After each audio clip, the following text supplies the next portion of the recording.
विमल पोलो जुबा केसरी, हर पल मनाओ केसरी त्योहार। संजय जी, भाई ये स्थगन प्रस्ताव आप दे रहे हैं, सस्पेंशन ऑफ बिजनेस का प्रस्ताव आपने दे दिया संसद में, सरकार इस पर क्या जवाब दे? चुनाव आयोग का, कॉन्स्टिट्यूशनल बॉडी का, संवैधानिक संस्था का प्रेरोगेटिव है, वो करा रहा है अपनी जिम्मेदारी पर। सरकार इसमें क्या करेगी? संजय जी। गरिमा जी, आपको और आपके दर्शकों को नमस्कार। पहली बात तो ये चुनावी घोटाला है, हिंदुस्तान की आजादी के बाद का सबसे बड़ा चुनावी घोटाला है। ये इस बात से आप समझ सकती हैं कि बिहार में जो एसआईआर हुआ, उस एसआईआर में एक एक कॉन्स्टिट्यूएंसी में 60, 65, 67 हजार वोट काटे गए। इतने दिनों से आप पत्रकारिता कर रही हैं, कभी आपने सुना कि एक विधानसभा में 60,000, 70,000 वोट काट दिए जाएं? नहीं, सबूत तो किसी ने नहीं दिया ना संजय जी। और अब तो ज्यादा आपको दूर जाने की जरूरत नहीं है। आप पुरानी वोटर लिस्ट उठाइए और जो वोट काटे गए हैं उसको उठा लीजिए, मिलान कर लीजिए, आपको पता लग जाएगा किन लोगों के वोट काटे गए, किस वर्ग के लोगों का वोट काटा गया। वो विपक्ष के परंपरागत वोट है या सत्ता पक्ष के परंपरागत वोट है, नहीं, आपको अंदाजा लग जाएगा। इसलिए मैं इसको चुनावी घोटाले की संज्ञा दे रहा हूं। भाई, सुप्रीम कोर्ट ने आप सभी को, विपक्ष को कहा था, मास अगर एक्सक्लूजन होता है, मास डिलीशन होता है, हम इंटरफेयर करेंगे। इसका एविडेंस क्या है कि 68,000 वोट एक विधानसभा से काट दिए गए? अरे तो आंकड़े हैं, इसको तो कोई छिपा नहीं सकता। पिछली विधानसभा में जो वोट थे, लोकसभा में जो वोट थे, इस बार की विधानसभा के वोटर लिस्ट में जितने वोट हैं, उससे आपको पता चल जाएगा कितना वोट पहले था, कितना वोट अब है। तो दे दिया ना चुनाव आयोग ने, पूरा चुनाव आयोग ने सारी फहरिस्त दे दी। 68 लाख वोट कटे, 22 लाख। उसी आधार पे तो मैं आपसे बात कर रहा हूं। हाँ, नहीं, उसी आधार पे तो मैं आपसे बात कर रहा हूं, उसी आधार पे तो आपसे बात कर रहा हूं। ये चुनावी घोटाला क्या देश के लोगों ने दिखा नहीं?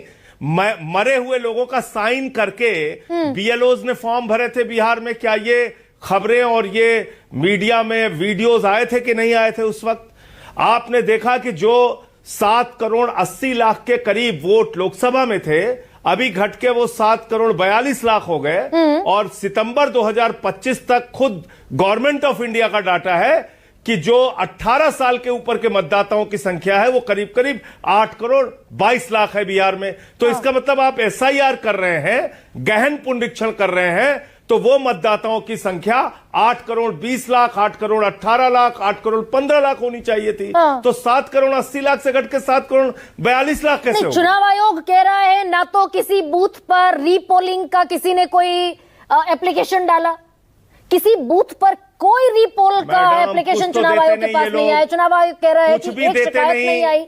भाई, लोग निकलते, 68 लाख वोटर अगर गैर जरूरी कटे, लोग आते सड़कों पर। आप मांगते रहिए, चिल्लाते रहिए, कहते रहिए, ना आपको संशोधित लिस्ट मिलेगी, ना आपको शिकायत करने का मौका मिलेगा। चुनाव की घोषणा हो जाएगी, 10,000 रुपए खाते में पहुंच जाएगा, चुनाव के दौरान भी 10,000 रुपए खाते में पहुंच जाएगा। इतना तो सीना ठोक के बेईमानी कभी हिंदुस्तान के चुनावी इतिहास में नहीं हुआ होगा जितना इस बार खुलेआम बिहार में देखने को मिला। कोई एक सीसीटीवी फुटेज नहीं देंगे, ये गड़बड़ी है नहीं सुनेंगे। अब आप चुनाव आयोग के खिलाफ चिल्लाते रहिए, बोलते रहिए, कुछ करने के लिए वो तैयार नहीं है। नहीं, आप तो दरअसल इसको आरक्षण पर ले जाते हैं ना संजय जी। अच्छा, एक चीज बताइए, आपकी 26 से 27 बीएलओज ने अपनी जान दे दी। क्यों दे दी जान उन्होंने? अगर आप इस पूरे प्रोसेस को बहुत ही अच्छे ढंग से चला रहे हैं, तो सर्वेश सिंह ने रो के बिलख के मुरादाबाद में अपनी जान क्यों दे दी?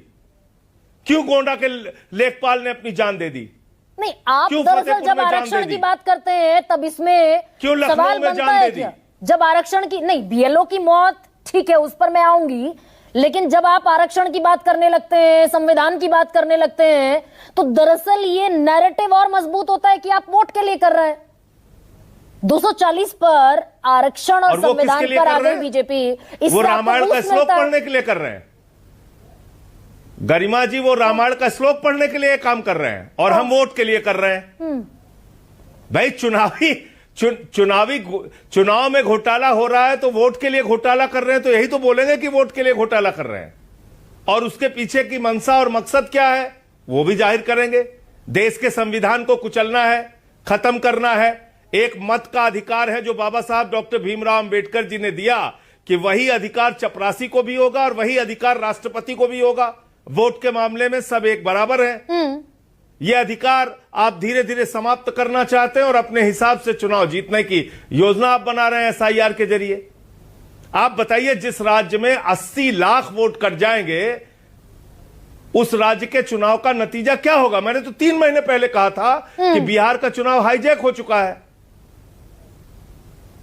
तो उत्तर प्रदेश में क्या दिक्कत है? उत्तर प्रदेश में 1.5 साल बाद चुनाव है, खूब कंप्लेन करने का, खूब ऑब्जेक्शन फाइल करने का मौका मिलेगा। भाई 1 महीना तो सिर्फ इन्यूमरेशन फॉर्म भरने का है ना।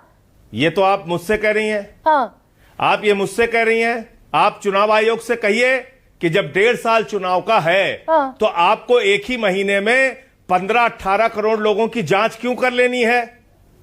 उसके लिए वक्त क्यों नहीं देना है? आप इनसे कहिए कि जब एसआईआर नहीं हो रहा था हाँ, 2003 में, वो एसआईआर नहीं था, हाँ, वो तो आईआर था। हाँ, वो आईआर तो था, जब आईआर हो रहा था Intensive उस revision, वक्त हाँ, भी, जी हाँ, वो एसआईआर नहीं था, वो आईआर था। हाँ, और उस आईआर में भी करीब करीब 8 महीने का वक्त लगा। उसमें इतने सारे कागजात नहीं मांगे जा रहे थे।